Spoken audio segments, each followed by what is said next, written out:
점점 갈수록 사랑이 식어가고 교제가 없어지는 것 같습니다.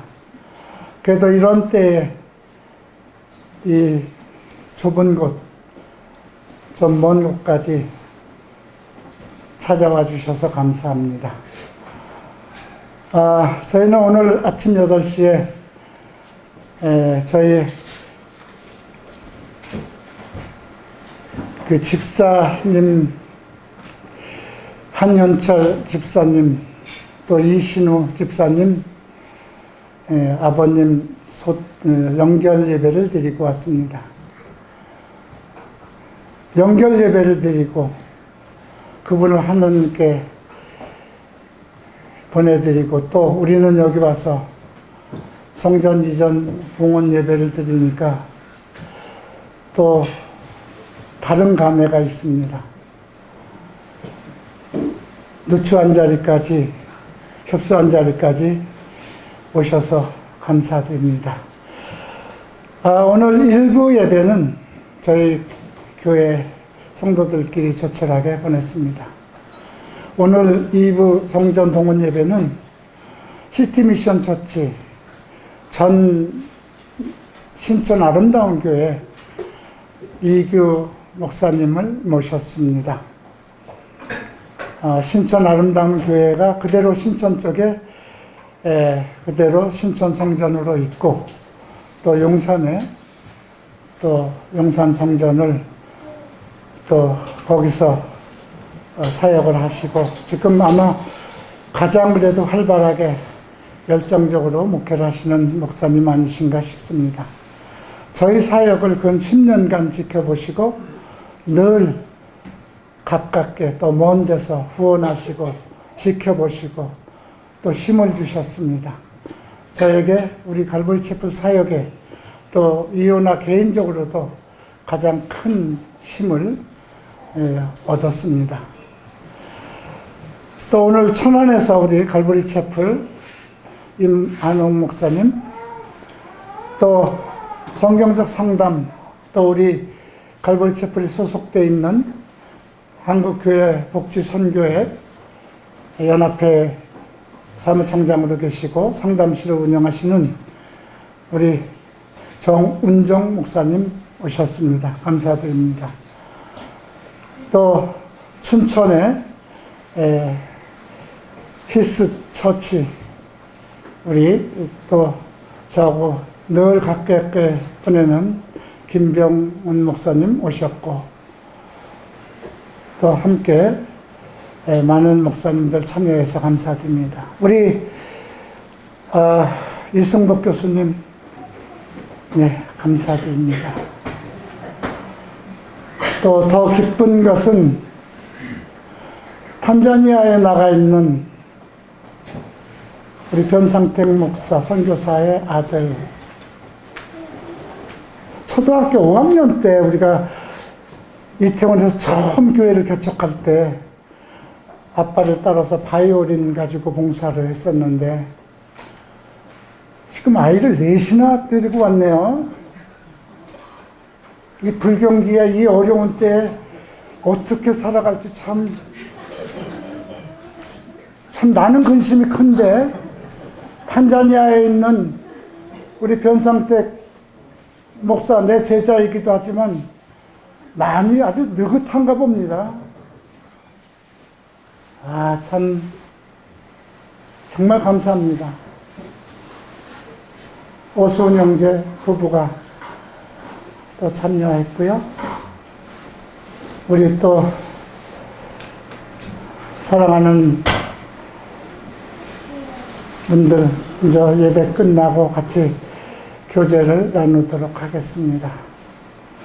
자, 오늘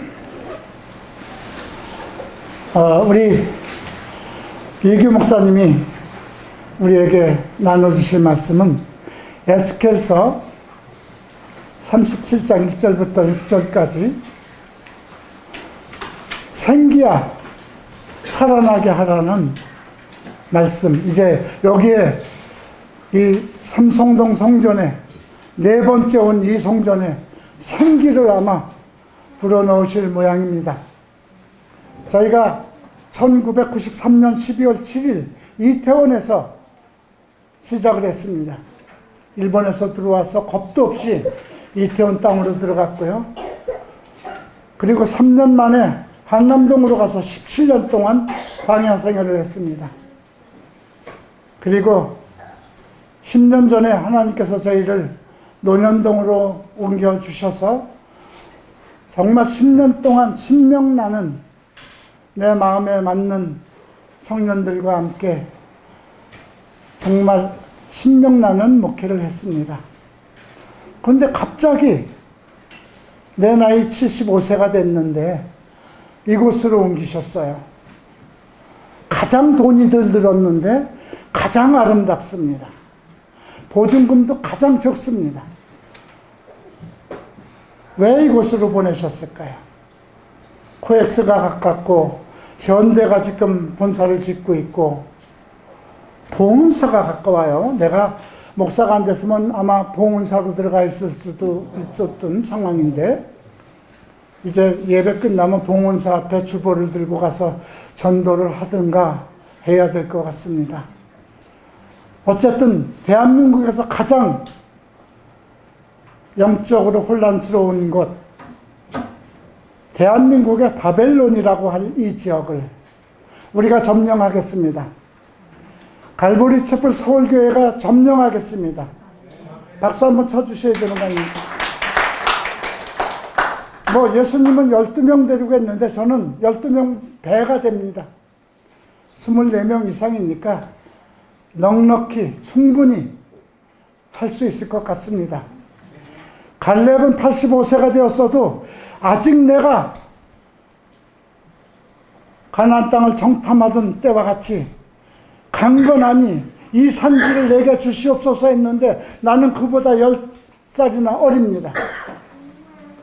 충분할 것 같습니다. 내 호흡이 있는 동안 최선을 다할 것입니다. 오늘 이기우 목사님 나오셔서 나와 우리 교회에 생기를 살아나게 해주시기를 부탁드립니다. 모시겠습니다.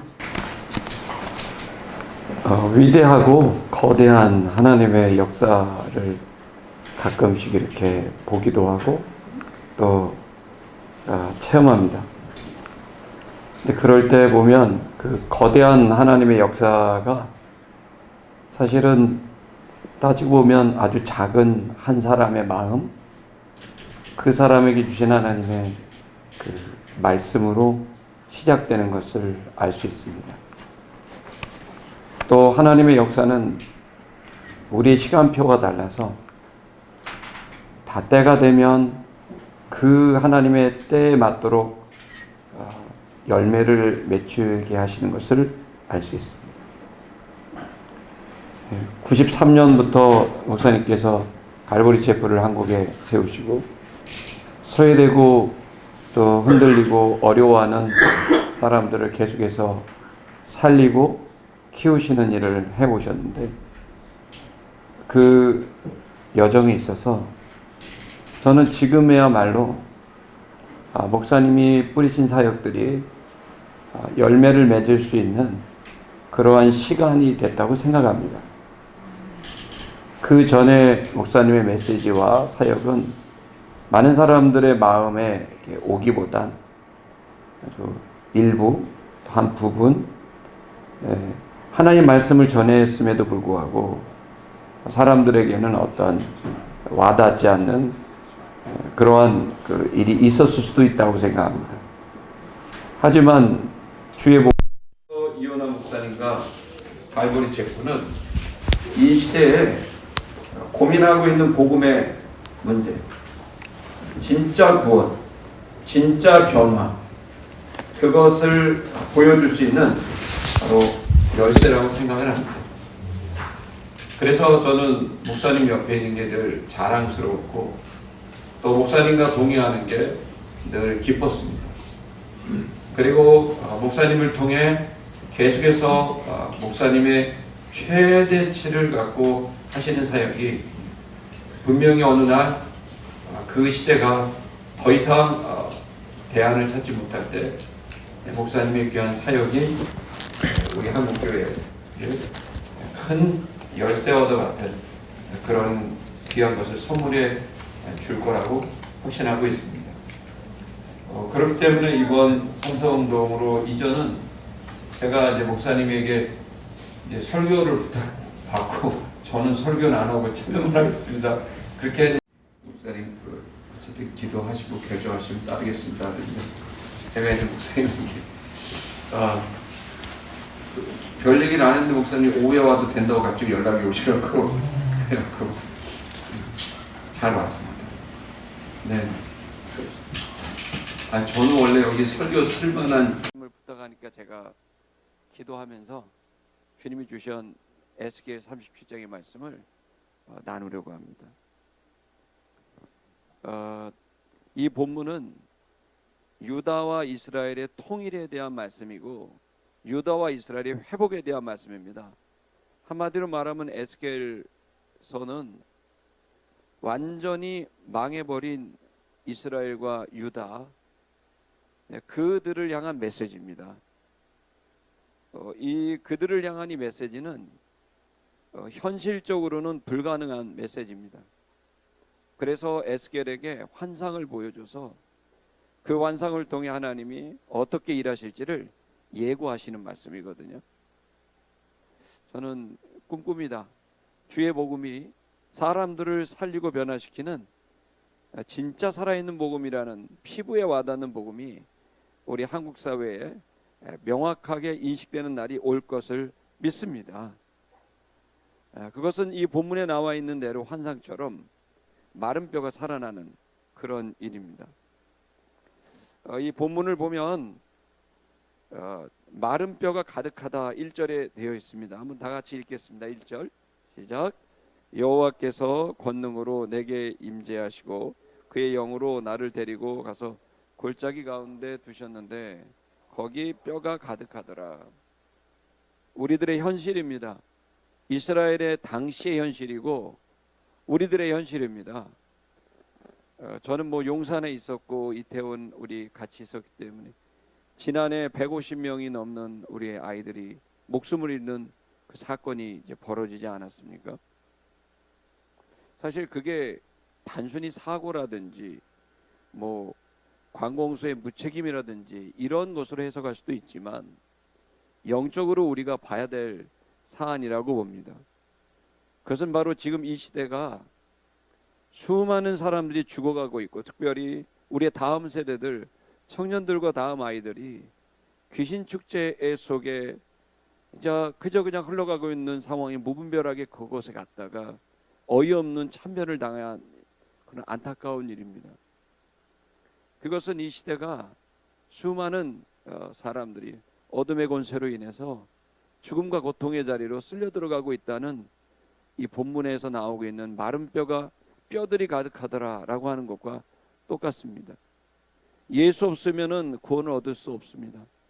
예수 그리스도로 인해서 이 죽은 사람들이 살아나는 게 복음 아니겠습니까?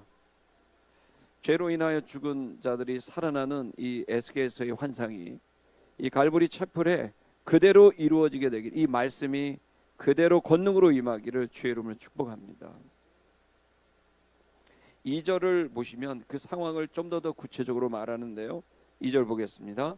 나를 그 뼈 사방으로 지나가게 하시기로 본즉 그 골짜기 지면에 뼈가 심이 많고 아주 말랐더라. 골짜기는 이스라엘에서는 대단히 어둡고 위험한 곳입니다. 그래서 이스라엘에는 집을 골짜기에다 짓지 않고 언덕 위에 짓습니다. 이유는 간단합니다. 우기가 되면 비가 오는데 이 비가 골짜기로 다 모이게 되면 거기에다가 집을 졌다가는 그야말로 쓸려 들어가서 죽게 되는 일이 벌어집니다. 골짜기는 그래서 죽음의 곳이고 사람이 살 수 없는 위태로운 그러한 곳입니다. 거기에 사람들이 전부 이 뼈들이 가득했고 뼈들이 힘이 많았고 아주 말랐다. 그러니까 완전히 멸망한 상태고 완전히 희망이 없는 상태를 말하고 있는 거죠. 지금 이제 여러 이제 사역을 하면서 뭐 대형 교회들은 굉장히 사역이 잘 되는 것 같지만 이제 중형 교회라든지 적은 교회 선교 단체들이 큰 어려움을 겪고 있습니다. 이 코로나로 많은 교회가 문을 닫았다고도 얘기 들어갑니다. 정작 더 문제는 이 복음의 능력이 이 우리 한국 사회 시민들의 마음에 희망을 주지 못하고 용기를 주지 못하고 있는 생명화되지 못한 우리의 선교 활동이 더 문제입니다. 이 상태를 우리가 어떻게 벗어날 수 있을까? 저는 벗어날 수 있다고 생각합니다. 그것은 오늘 여기 나와 있는 대로 주의 말씀대로 행한다면 주님이 분명히 역사하실 거라고 저는 확신합니다. 주님의 말씀에 대한 믿음이 문제라고 생각을 합니다. 어떻게 그 답을 찾고 있을까요? 그것은 두 가지입니다. 하나는 마른 뼈들에게 대언하라 라는 것과 생기에게 대언하라. 이 본문은 그렇게 되어 있습니다. 대언하라 라고 하는, 말하라 라고 하는 이게 두 대상입니다. 하나는 마른 뼈들이고요, 하나는 생기입니다. 우리 한번 3절을 읽어보겠습니다. 3절 읽겠습니다. 그가 내게 이르시되 인자야 이 뼈들이 능히 살겠느냐 하시기로 내가 대답하되 주 여호와여 주께서 아시나이다. 이 뼈들에게 뼈들이 능히 살겠냐? 여러분 한국교회 살아날 수 있을까요? 저 질문 한번 해보는 겁니다. 한국교회, 저는 1987년도에 이제 처음 교회를 나왔는데요. 그 신앙생활은 대학교 때부터 시작을 했어요. 근데 그때는 고등학교 때 선생님이 저보고 계속 교회 가라 그랬어요. 학교에서. 학교 선생님이 교회 가라 했지만 제가 가기 싫어서 안 갔거든요. 그리고 교회를 갔더니 정말 뭔가 사람들이 너무 많았어요. 청소년들도 많았고 대학생들도 많았어요. 뭔가 생기가 느껴졌고 에너지가 느껴졌어요. 근데 어느샌가 모르게 10년, 20년 가더니 지금 뭐 30여 년이 지난 이 지금 상황에서는 대단히 큰 교회도 죄송한 말이지만은 생기를 느끼기는 어렵고 멋진 시스템과 또 앞서간 기술들과 이런 것들은 보여도 실제로 영적인 생동감이라 그럴까요? 사람을 정말 존중하고 아끼고 사랑하는 그러한 본질적인 사랑이 느껴지지 않는다는 것은 과장된 거고, 예전에 그 30년 전과는 비교될 수 없을 정도로 이러한 본질이 많이 무너져 있는 것을 볼 수 있습니다. 그때마다 이제 많은 목회자들이 지금 11월이 되면은요, 담임 목사들은요 2024년도 목회 계획 세미나라는 정말 많은 곳에 지금 사람들이 가 있습니다. 가서 뭐 하고 있냐면은 내년도 목회를 어떻게 할 건가를 기획하고 계획하는, 기도원 간다 그러지만 다 그런 데 가는 겁니다. 근데 갑니다. 근데 거기 가면은 저는 한 번도 안 가봤는데 강의를 해달라고 해서 한번 제가 간 적이 있습니다. 11월째 거기를 한번 갔는데 여러 가지 목회에 발전된 기술들을 또 이제 많이 전수하고 적용하라고 하고 있지만 제 마음에 계속해서 이렇게 부딪히고 또 주님이 계속해서 말씀하시는 거는 이렇게 해서 되는 건 아니야 라는 말씀이었어요. 저에게 주신 말씀은 너희에게 없는 건 기술이 아니고 내가 없는 거라는 말씀을 주셨어요. 망령되고 허탄한 신화를 쫓지 말고 경건에 이르기를 연습하고 주님을 믿고 나아가는 화려하지 않지만은 본질적인 그러한 신앙에 대한, 그 순수한 신앙에 대한 하나님의 말씀을 듣게 되거든요. 전 주님이 저한테 말씀했다고 확신하고 있습니다. 이 뼈들이 살아날 수 있겠냐? 그때 에스겔이 주님이 하십니다라고 하는, 살아날 수 있습니다라고 말하지 않고 주님이 아십니다라고 하는 말은 에스겔의 두 가지 면인 것 같아요. 믿음으로는 살아날 수 있습니다라고 말하고 싶지만 실제로 봤을 때는 살아날 수 없을 것 같은 그러한 마음이 있기 때문인 거죠. 이 마음이 우리에게 있을 수 있습니다. 저도 그런 마음이 늘 들 때 있습니다. 자, 이럴 때 주님이 우리를 설득하시고 우리를 재촉하시는 거죠. 4절을 한번 또 읽어보겠습니다. 4절 시작. 또 내게 이르시되 너는 이 모든 뼈에게 대하여 이르기를 너희 마른 뼈들아 여호와의 말씀을 들을지어다. 아멘. 주님이 설득하는 거죠. 대언해라. 어디에다가? 마른 뼈들에게, 이 모든 뼈들에게 대언해라. 너희 마른 뼈들아 여호와의 말씀을 들을지어다. 저는 갈보리 채플 이현아 목사님 좋은 이유가, 정말 좋은 이유가 하나님 말씀으로 가시기 때문에 너무 좋고 동질감을 느껴요. 하나님 말씀은 주님의 살아계심을 입증하는 유일한 길인데 그 주님의 통로인 말씀으로 여기에 마른 뼈들에게 말씀을 들을지어다라고 선언하는 것은 예언자로서 너무 중요한 일인 거죠. 저는 이렇게 얘기하고 싶습니다. 이 자리에 계신 여러분들, 또 저도 저 스스로에게 말합니다. 주님의 말씀을 들으십시다. 그걸 결정한다면 우리의 모든 문제는 길을 찾을 수 있을 거라고 생각합니다. 우리는 망령되고 허탄한 생각들이 많습니다. 모든 생각은 기원이 있습니다. 출처가 있습니다. 내가 지금 이렇게 생각하고 있는 것은 과거에 어떤 그 생각을 갖게 된 생각 덩어리들이 들어왔고 그것이 축적되어서 관점을 갖게 했고 그 관점으로 우리는 뭔가를 생각하고 결정하게 된 거죠. 지금 우리들의 생각의 출처가 어딜까? 저희 같은 목사들의 출처가 어디고 교회와 성도들의 생각의 출처는 어딜까? 어디로부터 생각이 유입되고 있을까? 전 이 문제에 있어서 명확하다고 봅니다. 주님의 말씀이 우리의 생각의 출처와 기원이 될 때 우리의 생각이 바뀌어질 수 있고 우리의 생각이 바뀌어질 수 있다면 우리의 감정과 우리의 결정들이 바뀌어질 수 있을 거라고 저는 생각합니다. 저에게도 여러분들에게도 하나님의 말씀은 늘 우리의 위기의 순간에 다시 주님께로 돌아갈 수 있는, 다시 중심을 찾을 수 있는 너무 중요한 자산이 아닙니까?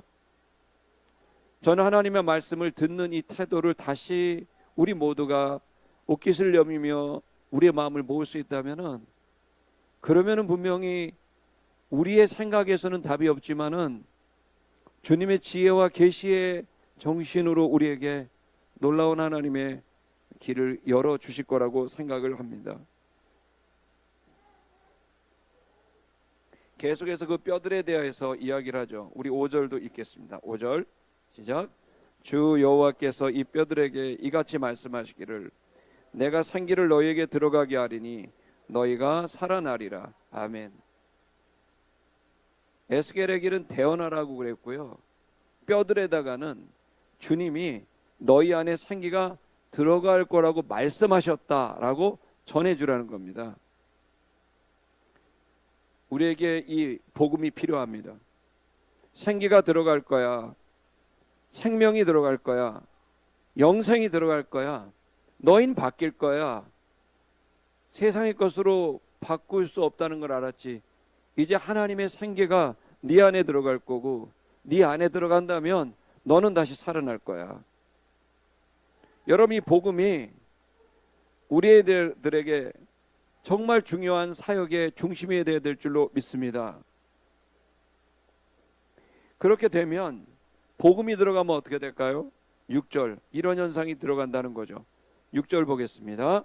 너희 위에 힘줄을 두고 살을 입히고 가죽으로 덮고 너희 속에 생기를 넣으리니 너희가 살아나리라. 또 내가 여호와인 줄 너희가 알리라 하셨다 알아. 아멘. 생기만 들어간 게 아니라 순서가 있습니다. 힘줄이 두고 살이 입혀지고 가죽이 덮이고 생기가 들어가게 되면 너희는 살아나게 될 거라는 거죠. 완벽한 회복입니다. 이전 정상적인 살아있을 때의 몸으로 돌아가는 거죠. 완벽한 회복입니다. 저는 이 자리가 꿈꾸는 자리라고 생각합니다. 저는 늘 하나님 주시는 말씀으로 꿈을 꾸는다고 생각하는데 이 자리에 우리 모두가 그 꿈을 꿨으면 좋겠습니다. 여러분, 이곳이 골짜기같이 지하 1층이지만 여러분, 골짜기같이 지하 1층이지만 여기 오는 사람마다 살아나지 않겠습니까? 그 살아나는 자들로, 생기가 들어가는 자들로, 살이 붙고 뼈가 붙고, 여러분, 그런 변화와 성장과 회복이 이곳에 가득할 때 여기는 그 어느 건물보다도 여기는 완전히 왕궁 팰리스라고 저는 생각합니다. 여기가 그런 곳이 될 것을 여러분 꿈꾸시고 믿음으로 대언하시고 선포하실 수 있기를 축복합니다. 이 이야기를 듣고 어떻게 합니까? 에스겔이 순종합니다. 환상 속에서 순종합니다. 우리 7절 읽겠습니다. 이에 내가 명령을 따라 대언하니 대언할 때 소리가 나고 움직이며 이 뼈 저 뼈가 들어맞아 뼈들이 서로 연결되더라. 아멘. 여러분, 하나님 말씀을 들었으면은 순종해야 됩니다. 아멘. 너무 좋은 겁니다. 순종하면 말씀이 역사가 되고 사건이 되고 기적이 됩니다. 저도 암을 2번 했거든요. 그래서 이제 내년이면 이제 풀이합니다. 할렐루야. 근데 그런 암을 겪고 뭐 이렇게 하다 보면은 정말 이게 회복될까? 뭐 항암을 12번 하고 지금 이 체중에서 28kg가 없었었거든요. 뭐 머리도 다 빠지고 뭐 정말 사람들 앞에 서기 어려운 몰골이고 거울 앞에 서니까 내 몸이 아이스크림 녹듯이 녹은 것 같은 그냥 그런 내 자신을 보니까 뼈가 보이고 나는 이제 끝났나 보다. 섭섭한 마음도 들고 외로운 마음도 들고 막 그런 마음들이 들어서 이게 끝난 건 아닌가라는 절망이 들 때 우리가 다시 일어날 수 있는 것이 주의 말씀입니다. 그리고 그것이 실제가 되려면 주의 말씀을 순종해야 됩니다. 여기 에스겔은 순종했습니다. 순종을 했더니 놀라운 일이 벌어집니다. 소리가 들렸습니다. 여러분, 말씀 순종하고 부흥이 일어나고 다시 일어나면 뭐가 들릴까요? 소리가 들립니다. 소리가 들립니다. 한번 7절을 우리 읽었죠. 보면 대언을 했더니 대언할 때 소리가 났다고 되어 있습니다. 원문을 히브리어 보니까 소리가 났다, 소리 이렇게 되어 있습니다. 소리가 들린 거예요. 어떤 소리죠? 뼈다귀들이 맞춰지는 소리입니다. 와닥닥닥. 제가 한번 해볼까요? 지금 너무 우울합니다, 여러분 표정이. 저도 원래 밝은 사람이 아닌데 제가 한번 웃겨보겠습니다. 여기 에스겔에서 어떤 소리냐면요, 들으세요? 안 들렸나요? 뼈다귀 소리입니다. 신기합니다. 대언을 했더니 뼈다귀 소리가 들립니다. 여러분, 부흥이 일어나려면 소리가 들립니다. 맞춰질 때마다 뼈다귀 소리는 뭐예요? 잘 안 맞춰지는데 맞춰질 때 나죠. 잘 맞춰지면 소리가 안 납니다. 여러분 앉았다 일어나면 지금 뚝뚝 소리 나시죠? 벌써 이제 퇴화되고 있다는 겁니다. 잘 안 맞는다는 겁니다. 저는 매번 소리 나거든요. 그래서 그 콜라겐 주사 맞고 그러고 있습니다. 그거 하면 덜 아프더라고요. 뼈와 뼈 사이에 아무것도 없으면 소리가 나고 잘 안 맞으면 뿌드득 뿌드득 소리가 나는 법이죠. 자, 여러분, 여기 뼈들이 맞춰질 때 소리가 났다고 됐어요. 이게 참 특이한 본문인 거예요. 소리가 났다. 회복이 됐대. 우리 안에 잘 맞춰지지 않은 것들이 충돌이 일어나고 생각이 충돌되고 마음이 충돌되고 가치관이 충돌될 때 소리가 나는 거죠. 이 소리 나를 통해서 그것이 내면에 날 수도 있어요. 내 생각과 하나님의 말씀이 충돌이 일어날 수 있고 소리가 나는 거죠. 여러분, 그러한 내 속에 일어나는 이 요란한 그런 소리들, 또 다른 사람들과 교제하며 나는 이 소리들은 여러분, 어쩌면 우리가 주의 말씀으로 가기 위한 하나의 우리를 정화하고 온전하게 만드는 과정에서 나오는 소리라고 생각합니다. 여러분, 이 갈보리 채플에 소리가 나길 축복합니다. 내면에서 소리가 자꾸 나서 갑자기 양심의 소리가 툭툭 떠오르고 내가 이러면 안 될 텐데, 갑자기 뭘 하다가 갑자기 하나님 앞에 아, 내가 좀 더 말씀을 봐야 되겠다.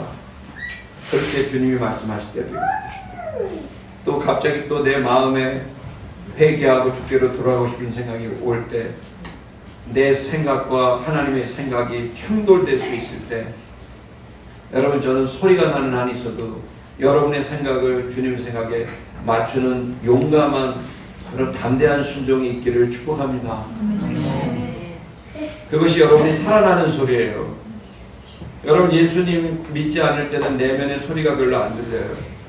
나쁜 짓 해도 똑같고, 그런데 주님이 내 속에 들어오면 내 속에 소리가 들려요. 양심의 소리가 들리고 또 주님의 명확한 소리가 들리거든요. 저는 여러분의 내면의 갈보리 촛불의 모든 성도들의 심령이 여러분 마음속에 소리가 들리는 여러분 소리로 가득한 교회가 되기를 축복합니다. 또 성도와 성도 간에 다른 가치관들이 만나고 충돌할 때 소리가 날 수 있습니다. 그러나 그것을 이상하게 여기지 마십시오. 그걸 통해 여러분도 하나가 되고 있는 것이고 온전한 공동체가 돼가고 있는 겁니다. 좋은 관계가 되려면 몇 번 부딪혀야 됩니다. 아멘. 네, 그걸 통해 그러나 부딪히는 게 문제가 아니라 그걸 하나님의 뜻으로 받아들이고 하나가 되는 긍정적으로 받아들이는 일이 필요합니다. 저는 이곳에서 성도와 성도 간에 의견이 충돌이 있고 감정이 상하는 일이 있을 수 있다고 생각되지만 그때마다 그 소리를 오히려 부정적으로 여기지 말고 우리가 더 하나가 되는 그런 과정에서 일어나는 소리다 라고 예언적으로 선포할 수 있기를 축복합니다. 서로 뼈들이 연결되기 때문에 소리가 났습니다. 그랬더니 또 막 또 그 외에 하나님 역사가 이어져 가죠. 8절도 읽겠습니다. 그죠? 내가 또 보니 그 뼈에 10줄이 생기고 살이 오르며 그 위에 가죽이 덮이나 그 속에 생기는 없더라. 순종을 했더니 생기만 일어나지 않고 모든 형체가 다 된 겁니다. 아까 우리 이원호 목사님 여기 올 때 여러 가지 상황들 잠깐 말씀을 드렸는데 제가 볼 때 우리 찬양팀이요 우리 교회보다 훨씬 잘하는데요. 여기 엄청 찬양이 음악의 수준이 높고요. 저희가 좀 와서 배워야 될 것 같아요. 이런 것도 우리보다 훨씬 나은데요. 영상 뭐 이런 것들이 너무너무 좋아요. 저는 제가 이곳에서 볼 때보다 너무 현대적이고 좋은 환경이라고 봅니다. 여기에 정말 이야기하고 싶습니다. 여기에 생기가 가득하게 될 것을 선포합니다.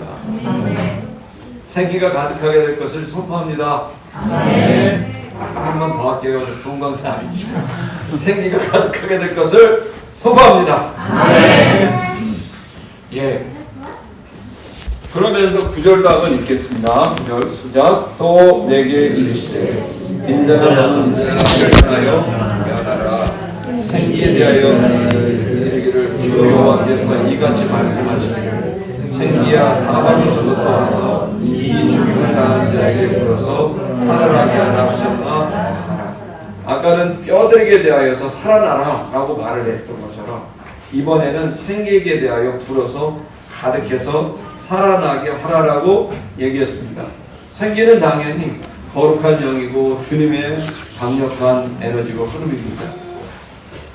저는 이 두 가지 사람들에 대하여 죽은 사람들에 대하여 대언하면서 주의 말씀을 들으라 라고 하면서 살아나라 라고 하는 이 대언, 동시에 성령님에 대한 이 대언, 여러분 이것을 어떻게 보면 되게 생기를 그대로 우리가 직유로 받아들이면 성령님이라고 할 수도 있겠지만 여러분 이것은 또 다른 신학의 해석들이 있습니다. 그러나 저는 분명히 생각되기 이 생기는 우리를 살아나게 하는 생명이라고 믿어 의심하지 않습니다. 그것이 그 아랫부분에 보게 되면 12절의 말씀을 한번 읽어보실 필요가 있는데요. 12절 읽겠습니다. 시작. 그러므로 너는 대언하여 그들에게 이르기를 주 여호와께서 이같이 말씀하시기를 내 백성들아 내가 너희 무덤을 열고 너희로 나오게 거기서 나오게 하고 이스라엘을 애로 땅으로 들어가게 하리라. 무덤에서 나오게 한다. 아까 그 마른 뼈들이 살아나라는 말하고 똑같은 말인 겁니다. 무덤에 들어있는 즉 죽음의 상태에서 일어나라고 하는 대언인 거죠. 자, 그렇다면 우리가 명확하게 메시지를 전할 수 있습니다. 그건 뭐냐면 죽은 자들에게 살아날지어다 라고 대언하는 것입니다. 마치 나사로에게 예수님께서 그 무덤에서 나와라 라고 명령한 것처럼 그 무덤에서 나와라, 그 관에서 나와라, 그 죽음에서 살아나라 라고 하는 명령입니다. 주의 영으로 살지 않는 사람들에게는 이런 얘기는 허망한 얘기처럼 보이고 헛된 얘기처럼 들립니다. 그러나 저는 믿습니다. 주의 말씀을 대언할 때, 하나님의 분명한 말씀으로 그것을 그대로 대언할 때 하나님의 말씀의 위력과 권능이 그대로 이 대언을 통하여 이루어진다고 저는 믿고 있습니다.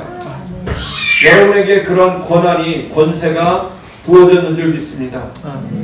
여러분, 절망이라 말하지 마시고 누구를 만나든 살아나라, 무덤에서 나와라, 네 관에서 나와라, 그 죽음에서 나와라, 그 고통에서 나와라 라고 명령할 수 있는 대언이 에스겔과 같이 여러분에게 꼭 있게 되길 축복합니다.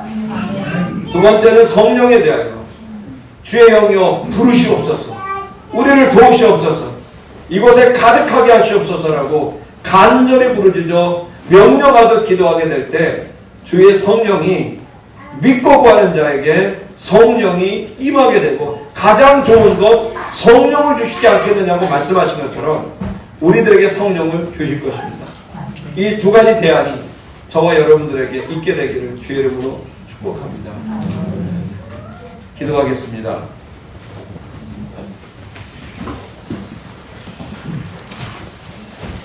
이 시간 한번 3분 정도 기도할까요? 3분 정도 기도할 때 이렇게 기도하세요. 이곳에 오는 자들마다 다 살아나라.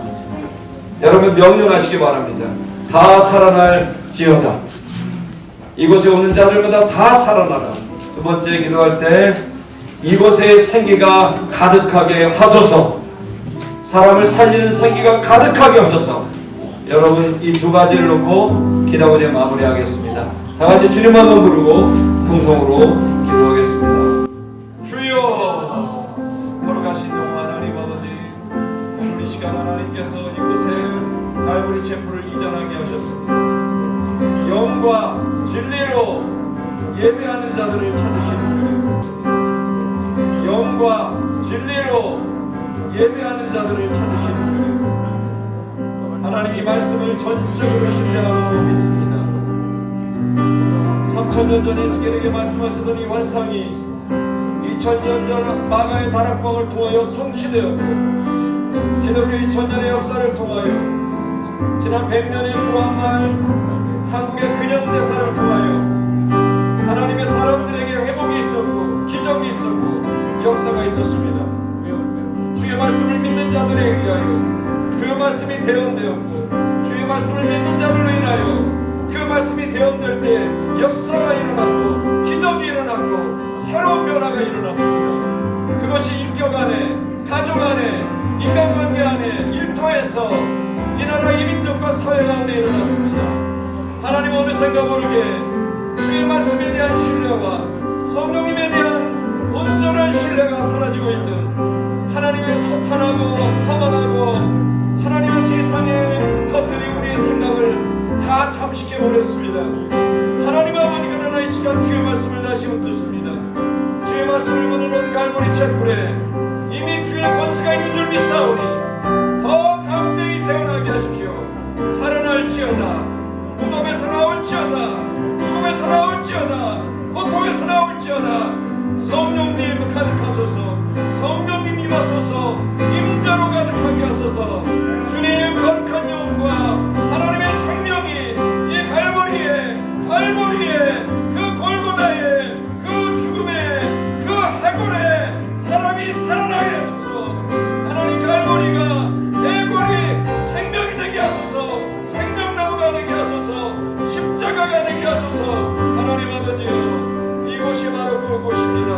갈보리 촛불이 해골의 골짜기가 이제는 생명의 골짜기요, 에스겔의 골짜기요, 죽은 자가 살아나는 큰 군대가 되는 위대한 하나님의 역사, 아름답고 선한 역사의 시작이 될 것입니다.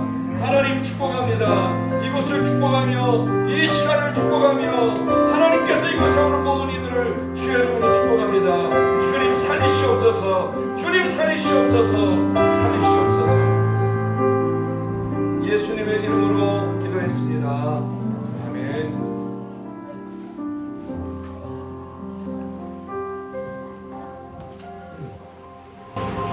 생기를 받으셨습니까? 아멘. 감사합니다. 좋은 말씀, 우리에게 꼭 필요한 말씀. 예. 30년 만에 다시 한번 살아나는 기회로 삼겠습니다. 오늘 이 자리에 또 저희를 영광하는 주의 종들이 참석했습니다. 우리 다 함께 일어나서 우리 교회를 위해서 함께 기도해 주시고, 그리고 참석하신 목사님들 인도하심을 받아서 한 말씀씩 축복의 기도를 함께 해주셨으면 좋겠습니다. 다 일어나서 우리가 함께 우리 갈보리 채플, 삼성동 채플을 위해서, 성전을 위해서 기도해 주십시오. 다 함께 일어나십니다.